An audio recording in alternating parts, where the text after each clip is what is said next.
2, 3. Overall, a little bit too loose. Yeah. Tighter. Yeah. 1. Too loose, stronger. Yeah, and then rotate. Yeah, then rotate. Yeah. 2, 3.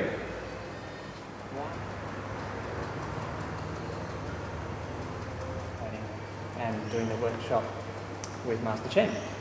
So today is 3 hours, and if I have it in Perth next week, 2 weeks, we have a competition in Singapore where... Siu. Welcome to the practical method. I'm not joking. This is a Taiji Puzzle, and so this looks like. Are these the colors? Double-ended, red, black, green. Oh, black. okay. So there's always black. All right. And so I'll just use this to explain to everybody what Taiji is about. This is a pen, or we'll just call it a pen. If I try to do this, it does not work. And if a smart person tells me it's like this, they say, oh, that's very easy. So this is what Taiji is about, is that for everything on earth, there are 2 ways. One is a locked way, one is an open way. And the design of this is always exactly against. So this is called, Taiji is about yin and yang. So yang is our normal mode of operation. Yin is the abnormal. So I would say not normal.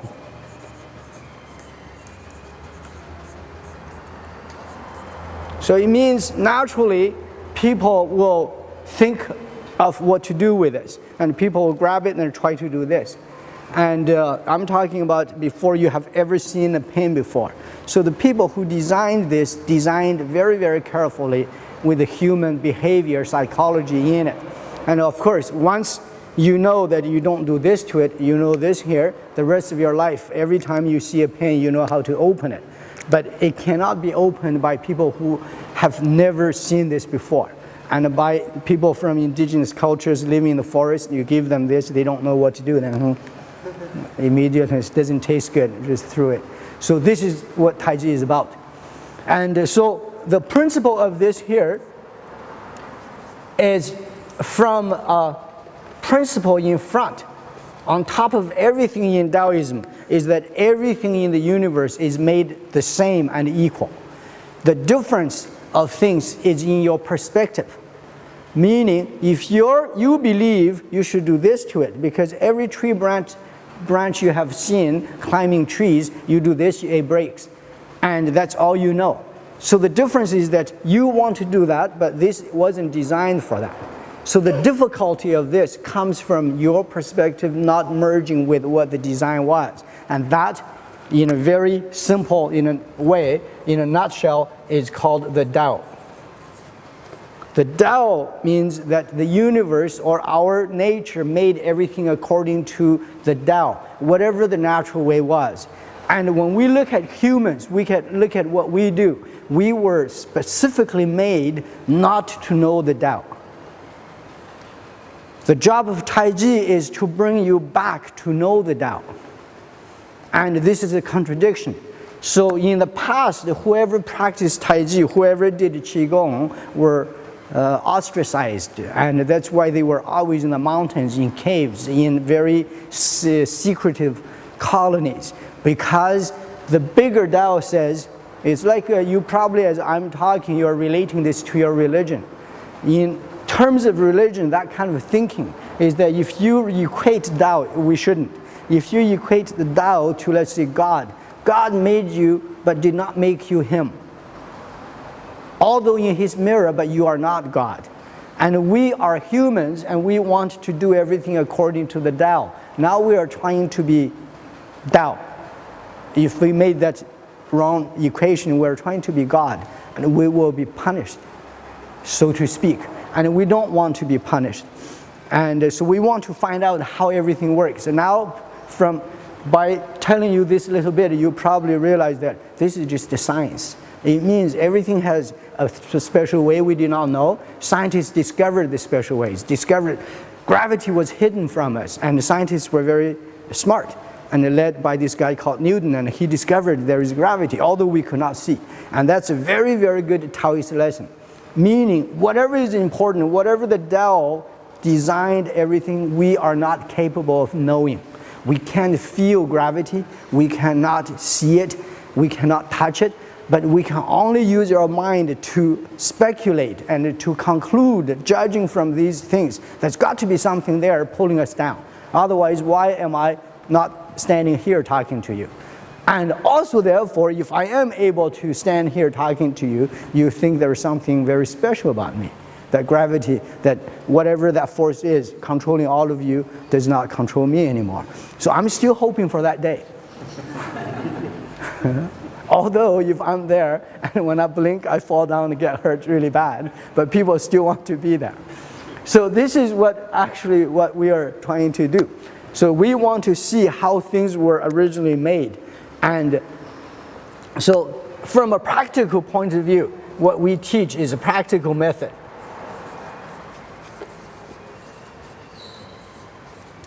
So according to practical method, one thing that's very, very important for us to know is that knowing this means this much. And carving this on your forehead also means this much. Because you don't have them, unless you carve it on your forehead and then you have a selfie here, then you can see it all the time.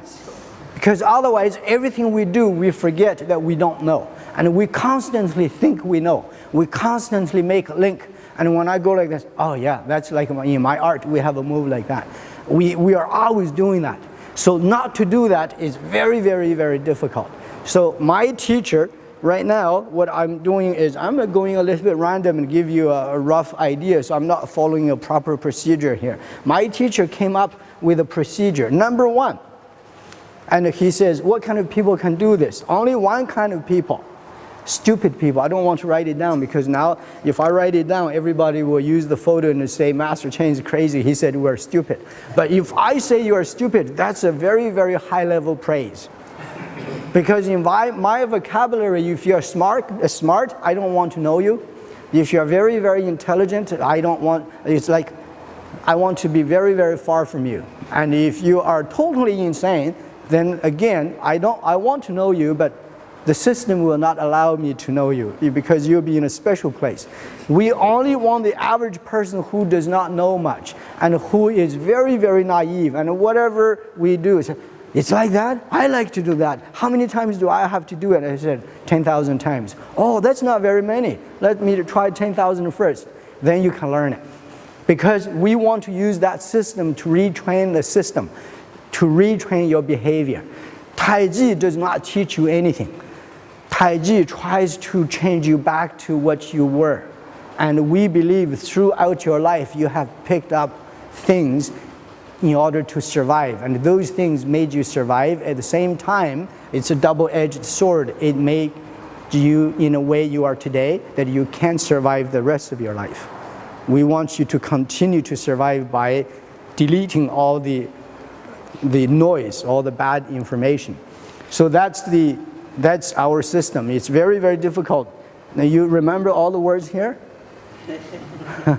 I mean, the words here, not written down, it says, I'm stupid, I don't know anything. And I only repeat. And so until that your behavior is changed, now you are totally free.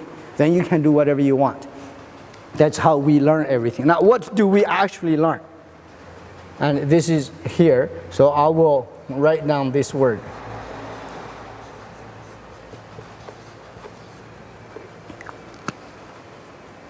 This is the one thing we learn in Taiji, separation. Separation is very, very difficult. If you are going through separation right now, you tell me, I don't want to separate. And with other people, you don't want to. With your own body, you don't want to. And see here, my body is one. I want to strike him, but the rest of the body says, no, that's not fair. We go together. And see, we go together. and you want to withdraw this hand, the rest of the body says, no, that's not fair. You can't just do this. You have to go like this, so that we're all in it together. We are going to be together no matter whether you are rich or poor, sick or whatever, we are stuck together. We die together, and that's what really happens. If you start to separate, we don't die together anymore. Part of you will be alive, will stay healthy. And then when that part is healthy, it can help another part. So separation is everything we do. So that's what you just did with the Chen Zhonghua. Positive circle, negative circle, separation. So now I'll show what the points are. When we do this here, stand here. So when we do this move here, you want to see that this arm is one piece. This arm is Chen Zhonghua. And this arm here is Zhonghua Chen. They are opposites of the same. So if they are together, can you see? If you look at this as the borderline, it starts to move with the arm. No, whatever happens, I'm not moving. You imagine I'm doing this. Here, then my opponent is pushing me. Okay, you can push me, but I'm not moving here. You can move me any way you want to. You can get me over there, get me here. I'm just going to go like this. I'm not going to go like this. So this is called the separation. And I just add a little bit, interject a little bit, and tell you that I am the only person in the world who teaches Taiji in real language. Everybody else is teaching Taiji in riddles.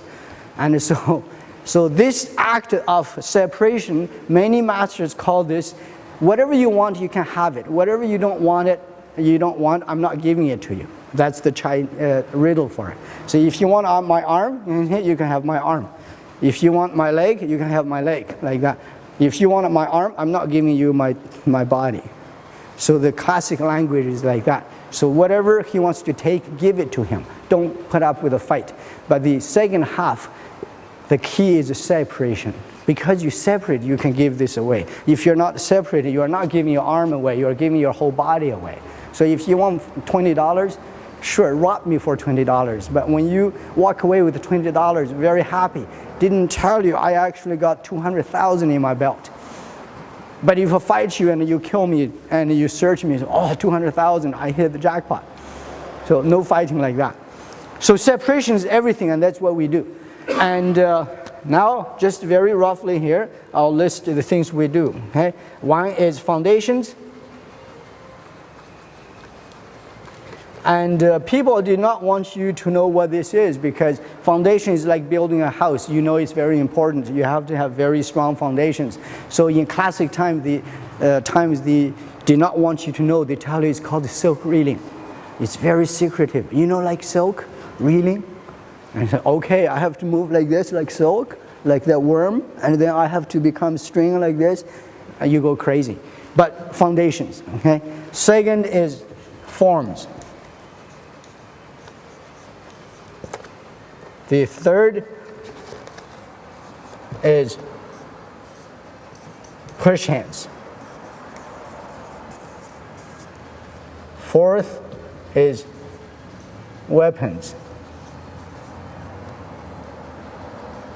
And in the end,